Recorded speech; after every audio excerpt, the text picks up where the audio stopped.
Gimana caranya jadi CEO?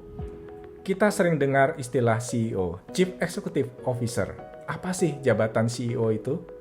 CEO adalah pimpinan tertinggi di suatu organisasi atau perusahaan yang bertanggung jawab terhadap keberlangsungan dan masa depan perusahaan. Seorang CEO bertanggung jawab mengatur dan mengelola seluruh sumber daya untuk mencapai tujuan perusahaan. Bagi Anda yang berkarir, pernahkah Anda bermimpi suatu hari nanti untuk menjadi seorang CEO? Bila Anda berminat menjadi seorang CEO, bila Anda bermimpi dan berambisi menjadi seorang CEO, ikutilah video ini dari awal hingga akhir karena saya akan berbagi 5 tips bagaimana caranya menuju posisi CEO.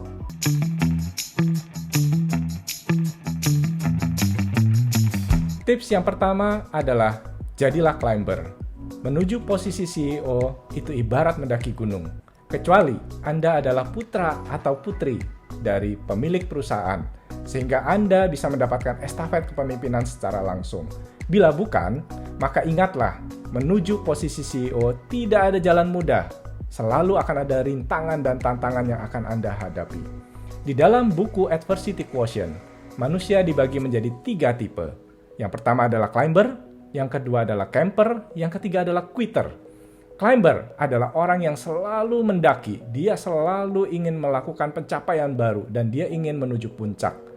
Camper adalah orang yang mencapai level tertentu, mencapai tingkat pencapaian tertentu dan dia merasa sudah cukup. Kemudian dia membangun tenda dan berhenti di situ. Quitter adalah orang kebanyakan yang belum melakukan apa-apa, namun dia punya begitu banyak alasan untuk tidak melakukan pendakian, tidak melakukan pencapaian apapun, lalu dia menyalahkan kanan, kiri, lingkungan, dan orang lain. Jadi, ingat tips pertama, bila Anda ingin jadi CEO, jadilah climber. Tips yang kedua, jadilah ocean, atau samudra, atau lautan. Seorang CEO adalah seorang pemimpin perusahaan. Oleh karena itu, dibutuhkan kepemimpinan yang kuat. Seorang pemimpin itu ibarat lautan, ibarat samudra. Dia harus siap menjadi muara dari berbagai sungai, dari berbagai masalah dan tantangan yang dihadapi oleh perusahaan.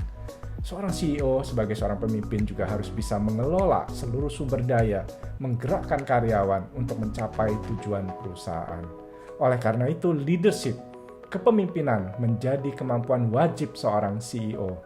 Seorang CEO sebagai seorang leader harus bisa menggerakkan semua karyawan dan sumber daya untuk mencapai tujuan perusahaan. Sebagai seorang pemimpin, CEO pun harus siap memikul tanggung jawab besar, membawa perusahaan melewati semua tantangan untuk mencapai tujuan perusahaan. Tips yang ketiga, jadilah teleskop. Kenapa jadi teleskop? Karena seorang CEO dituntut kemampuan untuk melihat masa depan. Seorang CEO haruslah menjadi seorang visioner. Dia bisa melihat apa yang tidak bisa dilihat oleh orang lain. Sebagai seorang CEO, tidak boleh hanya mengerjakan pekerjaan-pekerjaan rutin. Namun, CEO diwajibkan pula memiliki kemampuan untuk melihat peluang, melihat ancaman yang dihadapi saat ini maupun dihadapi di masa yang akan datang. Seorang CEO harus memiliki strategic thinking, kemampuan berpikir strategik, kemampuan menyusun strategi yang dibutuhkan oleh perusahaan di dalam menghadapi persaingan. Tidak sekedar hanya untuk bertahan, namun juga untuk menjadi pemenang, untuk menghadapi perubahan yang akan terus terjadi. Karena perubahan tidak akan pernah berhenti, dan perusahaan harus selalu siap menghadapi masa depan yang semakin challenging. Tips yang keempat adalah networking. Menjadi seorang CEO tidak cukup hanya cakap di dalam mengelola perusahaan. Namun, seorang CEO juga menjadi figur yang harus mewakili perusahaan di dalam membangun hubungan dengan eksternal stakeholders seperti supplier, customer, lembaga keuangan, media, dan lain sebagainya. Hubungan yang dibangun ini pada waktunya akan nanti membawa banyak manfaat bagi perusahaan. Misalnya, pada saat perusahaan membutuhkan dukungan pendanaan, maka dengan reputasi yang bagus, dengan networking yang dibangun dengan baik, maka perusahaan akan punya nama yang baik di lembaga-lembaga keuangan seperti perbankan. Akan lebih mudah bagi perusahaan mendapatkan support dari eksternal maupun dari lembaga-lembaga lainnya pada saat perusahaan punya networking, punya hubungan yang baik. Utamanya, ini menjadi tugas seorang CEO. Tips yang kelima, sharpen the saw, asal gergaji.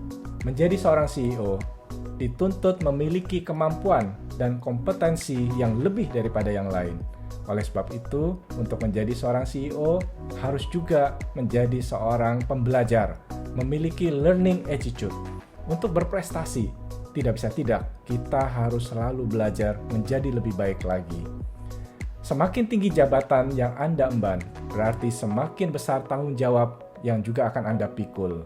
Maka, janganlah pernah berhenti belajar. Dan, belajar yang terbaik tidak berarti Anda harus belajar secara formal. Karena belajar yang terbaik adalah belajar dari pengalaman orang-orang sukses sebelumnya. Baik secara langsung maupun baca buku. Karena baca buku, kita juga bisa mendapatkan begitu banyak insight, begitu banyak pembelajaran dari orang-orang yang menuangkan pemikiran mereka.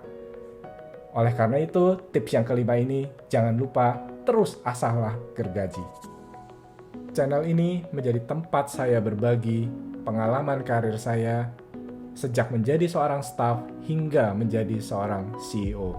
Bila Anda ingin belajar dari pengalaman tersebut, ikuti video-video yang ada di dalam channel ini. Jangan takut bermimpi, selama Anda terus belajar dan berusaha, maka tidak ada yang tidak mungkin.